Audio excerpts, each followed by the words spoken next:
Sometimes the best games of their time are the ones that nobody remembers. Welcome to Chaos Gaming. We're going to talk about some video games that were phenomenal, but for some reason, you forgot about them. Let me know if you're guilty of this. Circle of trust. Drop a like. Make sure you're following the page with your notifications on. And Grabbed by the Ghoulies. Yeah, I know, it's a weird one. It's a very underrated game from Rare, and that's how we're starting today's video. Now, Rare is known for Banjo-Kazooie, Conker's Bad Fur Day, which actually is celebrating its 20th anniversary. Amazing. If you've never played it, you should. Perfect Dark, so on and so forth. But starting in the early 2000s, they started to lose their way. But that doesn't mean they were producing bad games. Grabbed by the Ghoulies was released for the Xbox in 2003. It was this action beat-em-up where you played as a young boy trying to rescue his girlfriend from a haunted mansion. And guess what? It was filled with ghoulies, monsters. You have to defeat them. Now, compared to other Rare games, Grabbed by the Ghoulies was pretty simple and somewhat generic, but that doesn't mean it was bad. The controls, they were solid. The graphics were good, the art style was cool, and it was a nice, simple, enjoyable beat-em-up game. It was re-released for the Xbox One as part of the Rare Replay collection, so if you want to go give it a go, you can find it there. It's not upper tier, but it was fun. And that's going to be kind of the mantra of today's video. Not upper tier, but fun. Indiana Jones and the Emperor's Tomb. Now, with a brand new Indiana Jones game in the works over at Bethesda, I thought it would be a good time to remind all of you that arguably the best Indiana Jones game ever made was this one.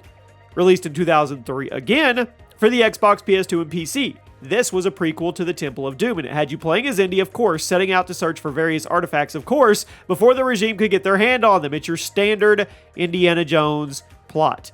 The gameplay is a third-person action adventure. It has platforming, puzzle-solving, beat-em-up sections, shoot-em-up sections, just about everything you'd expect from an Indiana Jones adventure.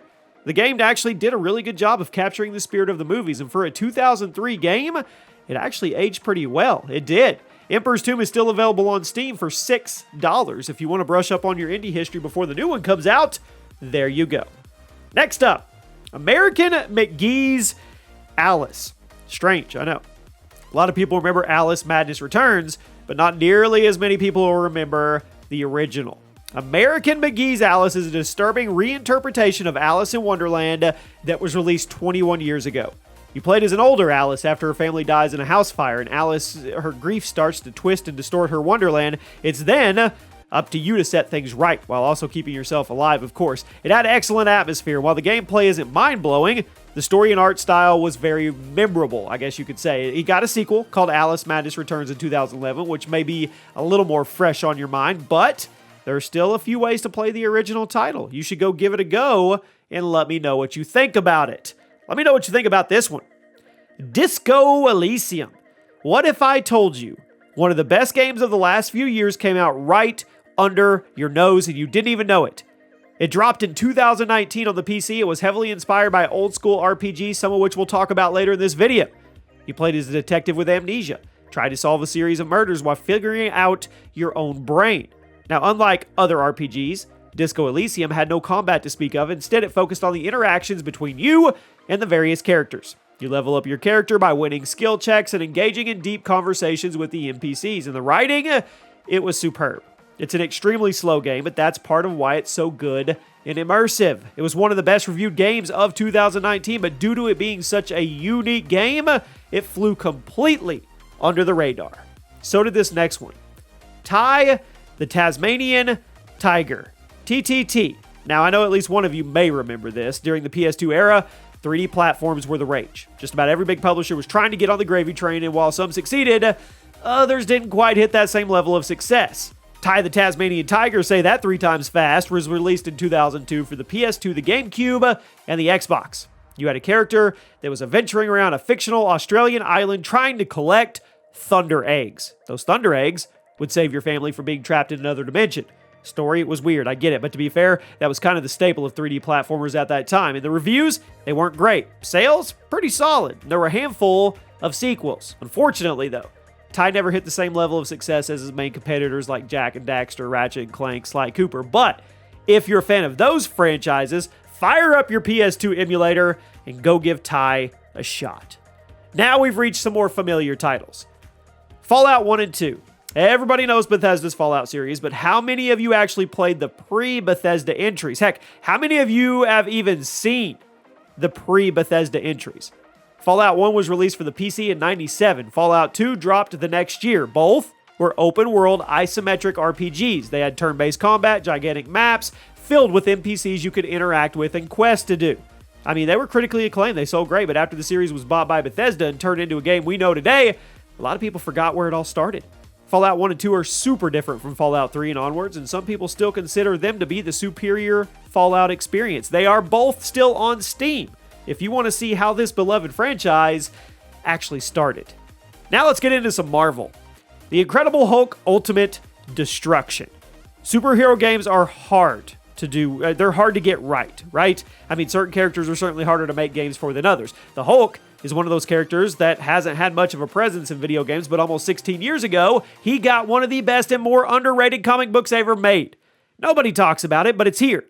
Ultimate Destruction dropped on the PS2, the Xbox, and the GameCube in 2005. It was basically a giant power fantasy. You played as the Hulk in this huge open world environment, you run around, you scale buildings, and you absolutely decimate anybody in your path. Hulk smash, yeah. Basically it was GTA, but you're the Hulk. The game got great reviews, and it sold pretty well, but for some reason, Marvel never felt the need to preserve it. The game was never ported or re-released or anything, and a lot of people forgot it even exists. And personally, I think Ultimate Destruction is prime real estate for a remaster, especially since Marvel characters are even more popular now. How about any vampire fans? Vampire the Masquerade, Bloodlines. Released in 2004, it had an annoying title to type out, I know, but it's also one of the most beloved cult classics of the 2000s. Action RPG, play as a human, gets killed, revived as a vampire, 21st century Los Angeles. At which point you start to try to figure out the secrets of the vampire society and interact with the various vampire factions who are living in secret throughout the modern world. You'll travel to tons of places in Southern California, Santa Monica, Hollywood, Chinatown, and more, and the game is open-ended enough to let your level of your character kind of go whichever way you want. Violent, non-violent, you get to pick. It didn't get great reviews, but a lot of people love it. A sequel has been stuck in development for a long time, but if you're interested, hop on Steam and give the original game a shot. Speaking of vampire games, Bloodrayne. Released in 2002, a hack and slash set in the 1930s. You play as a vampire named Rain who is sent to various locations, completing missions throughout the early years of World War II.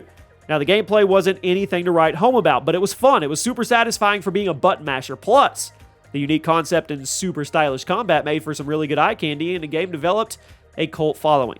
Now, there's a handful of sequels and re-releases, as well as a terrible movie adaptation, but we're not going to get into that. When you think of hack and slashers from the PS2 area, you probably think of Devil May Cry, maybe God of War, and Ninja Gaiden. But what about Bloodrayne?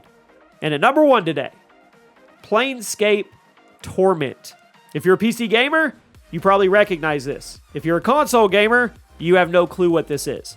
RPG launching on the PC in 1999, and it's been called one of the greatest RPGs ever made that you never played. I made that last part up. You played as a mysterious being called the Nameless One who could come back to life if killed, but he'll never forget everything that happened to him. Point of the game, venture through various locations, try to uncover his lost memories from past lives, all while figuring out how he became immortal in the first place. I mean, it's crazy. Planescape Torment was a financial failure, but it garnered a massive following, and it's now praised for its incredible writing and immersion. It was even re-released on the Switch, PS4, and Xbox One in 2019, although I think the best way to experience it is on mouse and keyboard. Go check it out. It's on Steam, and let me know what you think. And there you have it. Those are 10 games that I bet you forgot at least half of them even existed or even knew they existed. I hope you guys enjoyed. If you did, drop a like, and I'll see you soon.